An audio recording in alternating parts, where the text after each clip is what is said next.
So, have you ever actually wondered what happens right at the edge of life? For decades now, near-death experiences have been this huge battleground. On one side, you've got folks who view them as absolute, undeniable proof of an afterlife. And then on the other side, skeptics who just dismiss the whole thing entirely, calling it nothing more than the random misfirings or a dying brain. But what if both sides are actually missing the bigger picture?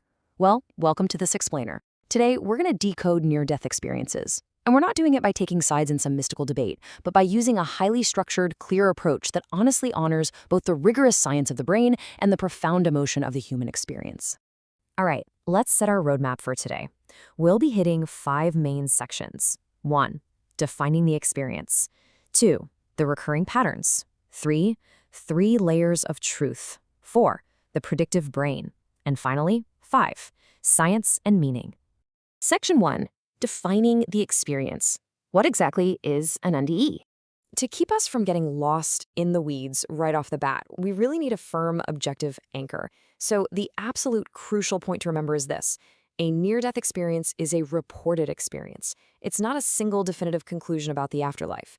Rather, it's a pattern of reports that people give after surviving extreme physical strain. Things like cardiac arrest or a really severe illness. By treating it strictly as a patterned report of altered consciousness, we're giving ourselves a really solid scientific foundation. We aren't confirming a supernatural event for sure, but we certainly aren't dismissing a person's incredibly real experience either. And honestly, keeping this anchor in mind makes the rest of this complex debate so much easier to navigate. Section 2. The recurring patterns, a shared architecture. Researchers have noticed something pretty fascinating about all this. These reports are absolutely not random. I really love this analogy. Think of it kind of like hearing different people describe the exact same storm, but from different houses in the same neighborhood. One person might be totally focused on the howling wind, another notices the flashing lightning, and someone else is just describing that sudden drop in air pressure. The reports aren't going to be completely identical because everyone is sitting in a slightly different situation, right? But they are clearly reacting to the exact same underlying event.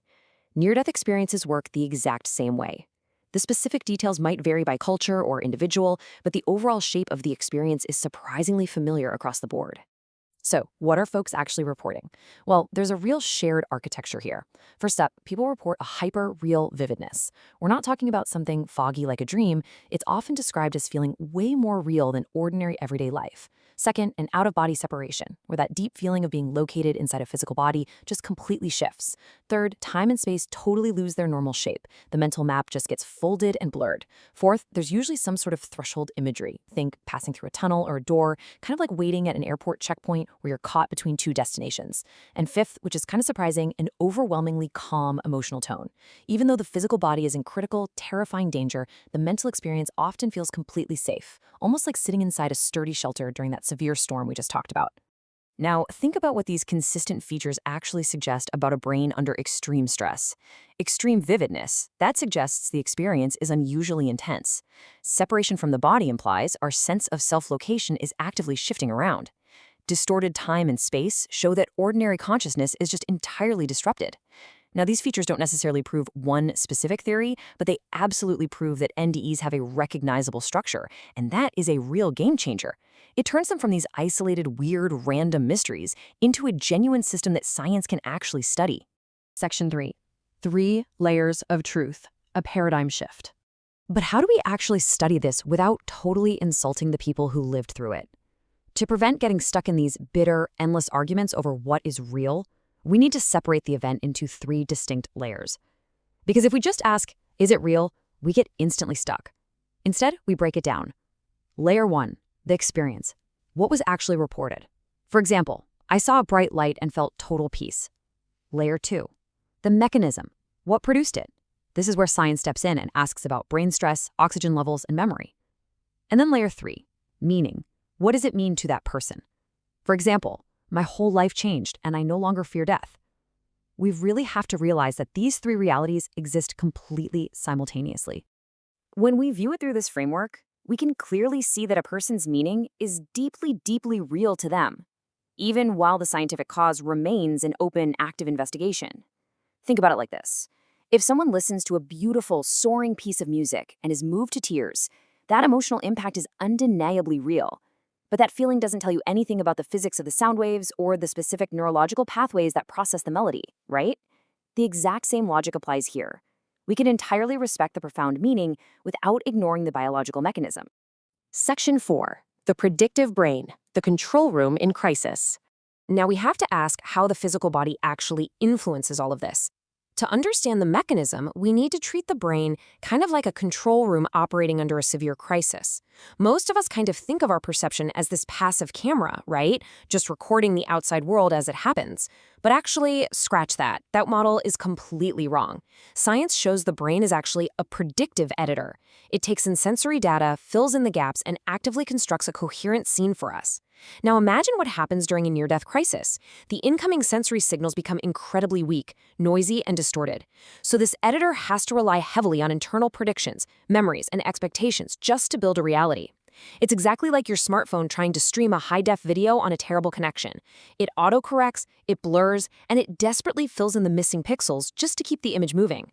And this concept of predictive editing, it perfectly explains the out-of-body experience. Normally, your brain seamlessly integrates sight, touch, balance, and internal signals to tell you exactly where you are in a room. But under extreme stress, those signals just stop agreeing with each other. It's literally like a glitch in a highly convincing VR headset. Or imagine you're watching a live orchestra and the conductor suddenly loses the beat from several different sections all at once. The music doesn't stop, but the coordination breaks down entirely. When your brain's normal mapping breaks down, your sense of location completely shifts. This proves something absolutely fascinating. Our feeling of being securely located inside a body is an active, ongoing construction, not just some given fact of nature. You'll often hear people totally dismiss NDEs by just saying, it's just a lack of oxygen to the brain. But honestly, that is way too simplistic. Instead, it's a whole chaotic combination of things. You've got low oxygen altering perception, massive spikes in stress hormones intensely focusing attention, the bizarre, trippy effects of anesthesia, and the brain's own expectations eagerly jumping in to narrate the chaos. Just like a fire alarm sounds exactly the same in different buildings, even if one was triggered by actual smoke and another was just a pulled lever, NDEs are caused by a highly complex family of biological conditions acting all together. Section 5. Science and Meaning, the Synthesis. This is where we bring it all home and ask how we can simultaneously embrace both the strict scientific mechanism of the brain and the profound life-altering human impact of the experience. Think about how this entire system interacts together. It maps out just beautifully. You have extreme bodily stress, totally destabilizing consciousness. You have the brain desperately trying to integrate incomplete, messy input. You have personal memory actively shaping the form it takes. And finally, you have narration, the mind turning that raw, chaotic experience into a structured, understandable story.